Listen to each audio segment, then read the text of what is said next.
नाज़रीन, नवंबर जैसे जैसे करीब आ रहा है, दिल की धड़कनें तेज़ हो रही हैं, उनकी जिनकी नौकरी फंसी हुई है और उनकी जिनकी जान फंसी हुई है, हर तरफ से जो है वो धड़कनें तेज़ हो रही हैं। और यानी जिस शख्स के पास एक दहाई के मंसूबे हों, ये कोई एक दफ़ा नहीं है, 10 दफ़ा लोगों ने कहा है कि general Asim Munir field marshal के पास एक दहाई तक के मंसूबे हैं कि जनाब मईशत में ये करना है और दहशतगर्दी में ये करना है और मुल्क को ऐसे करना है और फलां फलां फार्मूले लेकर आने हैं। तो जिसके पास एक दहाई के मंसूबे हों वो क्यों इस साल रिटायर हो जाएगा, ये एक बड़ा सवाल है। फैसल वाडा ने एक मरतबा फिर आकर कहा और फैसल वाडा को बाकायदा लाया गया, लॉन्च किया गया, दोबारा से रीलॉन्च किया गया। उसका रीज़न मैं आपको देता हूं कि आसिम मुनीर साहब ने जज्बात में आकर माफ़ी वाला मुतालबा तो करवा दिया सुहेल वड़ाइच साहब के कॉलम में, लेकिन फिर उन्हें आइडिया हुआ कि ये मामला तो एस्टेब्लिशमेंट के गले पड़ गया है। अदलिया के लिए भी बड़ी शर्मिंदगी का बायस है कि अदलिया को यह बता दिया गया कि जनाब आपके तो केस ही कोई नहीं बनते, और पोल खोल दिया पूरे मुल्क के सामने कि जनाब ये इमरान खान तो जेल में इसलिए है कि वो हाफिज सैयद आसिम मुनीर साहब की ख्वाहिश के मुताबिक माफ़ी नहीं मांग रहा। अब सुहेल वड़ाइच साहब ने जब ये बातें की और उसके बाद माफ़ी के लिए उन्होंने मिन्नतों भरा एक कॉलम भी लिख दिया कि कैदी जी माफ़ी मांग लें, और माफ़ी के लिए बड़े अरसे से दरखास्तें की जा रही हैं, इमरान खान मानता ही नहीं है। इसमें जो है हफीजुल्लाह न्याजी साहब ने एक बड़ी इंपॉर्टेंट बात की थी। उन्होंने कहा था जी इमरान खान के पास जो भी पैकेज लेकर गया, चाहे वो गंडापुर हो, आजम सबाती हो या कोई अमरीकी ताजिर हो, इसमें ख्वाहिश यही थी कि इमरान खान माफ़ी मांगे। लेकिन इमरान खान ने पहले दिन से क्लियर किया था कि वो माफ़ी नहीं मांगेंगे। ये हफीजुल्लाह न्याजी साहब जो इमरान खान साहब के रिश्तेदार भी हैं, उन्होंने ये स्टेटमेंट दिया। हालांकि उनके बड़े सख्त नज़रियाती इख्तलाफात इमरान खान साहब से हैं, लेकिन वो ये मानते हैं कि इमरान खान से खूबसूरत ये लड़ाई आज तक किसी ने नहीं लड़ी है। अब ये जो बयान दिलवाया गया या कॉलम जो लिखवाया गया सुहेल वड़ाइच साहब से, उस कॉलम को अगर आप पढ़ें तो आपको आइडिया हो जाता है कि आसिम मुनीर साहब की ख्वाहिश है कि इमरान खान साहब माफ़ी मांग लें। और ये बड़ी पुरानी ख्वाहिश है, कोई नई ख्वाहिश नहीं है। ये 2 साल हो गए इसी ख्वाहिश के लिए, कभी इसको बंद कर देते हैं, कभी बिजली बंद कर देते हैं, कभी गर्मियों के अंदर पंखा बंद कर देते हैं, कभी 22-22 घंटे सेल के अंदर रखते हैं, कभी कई कई दिन तक सेल का दरवाज़ा ही नहीं खोलते, कभी उनका सामान छीन लेते हैं, कभी उनकी मुलाकातें बंद कर देते हैं, बच्चों से बातचीत बंद कर देते हैं, अखबारात और टीवी तक बंद कर देते हैं। तो ये सारा कुछ करने के बाद उनको तोड़ने की कोशिश की जाती है कि ये आदमी माफ़ी मांग ले, लेकिन नहीं मांगी माफ़ी। अब ये जो ख्वाहिश है ये उल्टी पड़ गई, अवाम के अंदर भी एक्सपोज हो गए, अदलिया को भी मुश्किल पड़ गई। जनाब अगर सारे झूठे केस हैं आप ये कह रहे हैं तो हमें फिर क्यों दबाव डालते हैं कि हमने इन केसों में इमरान खान को अंदर रखना है। ये मामला भी हो गया। अब फैसल वाडा साहब को फौरी तौर पर मैदान में लाना पड़ा, जिसने एक अलग कहानी सुना दी कि जनाब कोई मुतालबा ही नहीं है माफ़ी का, ये तो कानूनी केस है, यहाँ तो मुतालबा ही नहीं है, इमरान खान साहब ने तो कोई जुर्म तस्लीम ही नहीं किया, तो फिर वो माफ़ी किस बात की मांगे। यानी देखें ये सारे टाउट्स जो है ना, उनके लिए एक बात सोचने वाली है कि एस्टेब्लिशमेंट आपसे अपनी मर्जी की बात करवा लेती है और बाद में आपको धोखा दे देती है। यानी कभी आपसे धमकी लगवा देते हैं कि जनाब आप एस्टेब्लिशमेंट ये करने वाली है, वो करने वाली, वो करने वाली है, और पर्दे के पीछे एस्टेब्लिशमेंट मिन्नतें कर रही होती है, टाउट्स को कह रही होती है कि हम चढ़े हुए हैं, हम नहीं छोड़ेंगे, और पर्दे के पीछे मिन्नतें कर रहे होते हैं। ये बेचारे होते बहुत कमज़ोर है। ये मेरी बात याद रखिए, सरकारी अफसर जो है ना, सरकारी मुलाजम ही होता है, वो दलेर कभी हो ही नहीं सकता, वो कभी हो ही नहीं सकता दलेर। वो अपनी ड्यूटी के ऊपर अपना काम करे तो वहाँ दलेर हो सकता है, लेकिन वो जो अपना काम ना करे कहीं और इधर उधर मुंह मारे, वो दलेर नहीं हो सकता, वो बुज़दिल होता है। तो ये सारे लोग जो है ना बुज़दिल हैं, तो ये धमकी भी डायरेक्ट नहीं लगाते। ये करते क्या है, ये टाउट्स को ढूंढते हैं, उनको कहते हैं हमारे बिहाफ पे धमकी लगाओ, वो बेचारे धमकियाँ लगा रहे हैं। अब हाल ही में सुहेल वड़ाइच साहब ने 3-4 धमकियाँ लगा दी इमरान खान साहब को, और मशवरा भी दे दिया कि जनाब आप माफ़ी मांग लें वरना ये मुल्क कैसे चलेगा, मुल्क की खातिर यू टर्न ले लें, माफ़ी मांग लें आप। भाई पहले साबित तो हो जाए कि इमरान खान ने कुछ गलत किया है, जब ही तो वो माफ़ी मांगेगा। वो तो ये कहता है कि जो इंक्वायरी है जुडिशियल इंक्वायरी करवाओ, मुझे गलत साबित करो, अगर मैं गलत साबित हुआ तो फिर मैं बात करूंगा उसके ऊपर, माफ़ी के ऊपर भी मादरत कर सकता हूं। लेकिन जब मैंने गलत किया ही नहीं तो मैं माफ़ी किस बात की मांगूं। ये इमरान खान साहब जनाब डटे हुए हैं। अब टाउट्स को ये सोचना पड़ेगा कि एक मिसाल है, मिसाल तो अच्छी नहीं है, लेकिन जब बंदर के पाँव जलते हैं ना बांदरी के, तो वो अपने बच्चे पैरों के नीचे ले लेती है, ये एक मिसाल है। तो टाउट्स जो है उनसे धमकियाँ लगवाई जाती हैं, लेकिन जैसे ही ज़मीन गर्म होती है तो वही पाँव के नीचे दबा दिए जाते हैं। सूरत हाल तो नाज़रीन ये बनी हुई है। एक दौर तक कहा जाता था जनाब नवाज शरीफ के लिए रास्ते बन चुके, शहबाज शरीफ खानदान अब कभी वापस नहीं आएगा।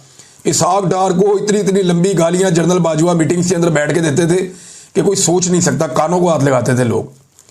इसहाक डार के बारे में कहते थे पाकिस्तान की मईशत का कोई सबसे बड़ा कातिल है जिसने तबाही फेरी है पाकिस्तान की मईशत की, तो वो इसहाक डार है। ये जनरल बाजवा हर जगह बैठकर कहते थे और इसके सबूत भी पेश करते थे। बाद में उसी इसहाक डार के जूते जनरल बाजवा पॉलिश कर रहा था और उसी जनरल बाजवा के जूते नवाज शरीफ और पूरी फैमिली पॉलिश कर रही थी। ये हमने होते हुए देखा, अपनी आंखों से देखा। तो टाउट्स के लिए बहुत कुछ सीखने के लिए सुहेल वड़ाइच साहब को भी इस बात पे गौर करना चाहिए कि उनसे कॉलम लिखवा दिया और फैसल वाडा से उसकी तरदीद करवा दी। हद है वैसे। अब एक और काम नाज़रीन किया जा रहा है और वो ये है कि इमरान खान साहब की मुलाकात थी जेल के अंदर, यानी आज के दिन में मुलाकात थी और एक केस भी लगा हुआ था तोशाखाना 2 वाला। अब ये जो तोशाखाना 2 केस है इसकी समाअत अडियाला जेल में होनी थी आज के दिन, लेकिन एक मरतबा फिर पता चला कि समाअत मुलतवी हो गई है। अब इस महीने में ये तीसरी मरतबा इमरान खान साहब की तोशाखाना वाले केस में समाअत मुलतवी कर दी गई है। 6 अगस्त से लेकर अब तक लगातार यही हो रहा है। हर हफ्ते ना सिर्फ इमरान खान साहब की समाअत मुलतवी कर दी जाती है बल्कि उनकी मुलाकात भी खानदान वालों से नहीं करवाई जाती। अब अगर कल खानदान वालों की मुलाकात होती है तो इमरान खान साहब बात करेंगे और इमरान खान साहब क्या बात करेंगे इसका सबको आइडिया है। मेरे ख्याल में नवंबर जैसे जैसे करीब आ रहा है तो दिल की धड़कनें तेज हो रही हैं। वही बात मैं दोबारा दोहराऊंगा जो मैंने शुरू में की थी कि अगर 19 अगस्त यानी आज के दिन में इमरान खान साहब की समाअत नहीं होती, मुलाकात हो जाती है, इम्कान तो यह है कि शायद मुलाकात में भी रुकावट पैदा की जाए और इमरान खान साहब की मुलाकात भी ना करवाई जाए, क्योंकि कुछ इतलात ऐसी हैं कि इमरान खान एहतजाजी तहरीक को नई बुलंदियों तक ले जाने का ऐलान कर सकते हैं। और नवंबर करीब आ रहा है और मुल्क भर में तहरीक शुरू हो सकती है कि फील्ड मार्शल अपने घर चले जाएं, बहुत हो गया, उन्होंने मुल्क और कौम को बहुत नुकसान पहुंचा लिया। अब कोई डिजर्विंग और प्रोफेशनल बंदा आए जो फौज को सियासत से दूर लेकर जाए। फील्ड मार्शल खुलकर सियासत कर रहे हैं, ये मईशत में दखलंदाजी दे रहे हैं, सियासत में दखलंदाजी कर रहे हैं, दाखिली और खारजी मामलात में दखलंदाजी कर रहे हैं। लिहाजा ये क्योंकि अपने आइन और अपने हलफ के मुताबिक नहीं चल रहे और इदारे की हजीमत और एक बदनामी का बायस बन रहे हैं, जो इमरान खान साहब बार बार कहते भी हैं। लिहाजा अब ये ओहदे से हट जाए और कोई दूसरा बंदा आए ताकि इदारा जो है वो बेहतरी से चल सके। अब मुल्क भर में अवाम एहतजाज कर रहे हों कि आसिम मुनीर घर जाए और इदारे को मजीद तबाह ना करें, तो इदारे को मजीद तबाही से बचाया जाए, अवामी नफरत से बचाया जाए। दुनिया भर में यही मुतालबा अगर गूंज रहा हो तो दबाव का लेवल क्या होगा? दबाव बहुत बढ़ सकता है।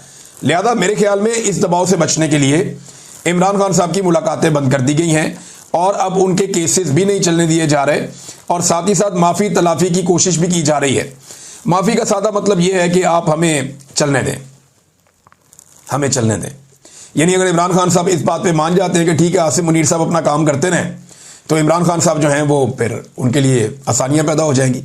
लेकिन इमरान खान साहब ये खुद कह चुके हैं कि अगर मुझे कुछ हुआ तो उसके लिए रिस्पॉन्सिबल आसिम मुनीर साहब होंगे। वो ये भी कह चुके हैं कि आसिम लॉ चल रहा है पाकिस्तान में। वो ये भी कह चुके हैं कि आसिम मुनीर साहब के इक़्तिदार को तूल देने के लिए जो जो कुछ हो सकता है वो मुल्क के अंदर किया जा रहा है।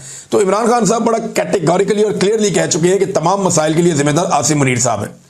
और अब इस वक्त महीना चल रहा है अगस्त का, बीच में महीने रह गए 2, सितंबर और अक्टूबर, और इनमें अगर पूरी दुनिया में और पाकिस्तान में ये तहरीक बहुत तेजी से बढ़ती है, इमरान खान साहब इसका ऐलान कर देते हैं कि जनाब हम ये चाहते हैं कि आर्मी चीफ तब्दील किया जाए, फौज बहुत ज़्यादा पोलिटिसाइज हो रही है, और उसके सबूत में ये सुहेल वड़ाइच साहब के कॉलम भी हैं, उसके सबूत में बहुत सारे टाउटों के बयानात भी हैं जो बार बार कहते हैं, टाउट आके उनके बिहाफ पे आर्मी चीफ के या मिलिट्री एस्टेब्लिशमेंट के बिहाफ के ऊपर आके वो धमकियां लगाते हैं। और इसके अलावा कभी ताजिर, कभी कोई और, डोनाल्ड ट्रंप से मुलाकात, ये सारी चीज़ें जो हो रही हैं ये सियासत के अंदर मुदाखलत हैं जो फौज को नहीं करनी चाहिए।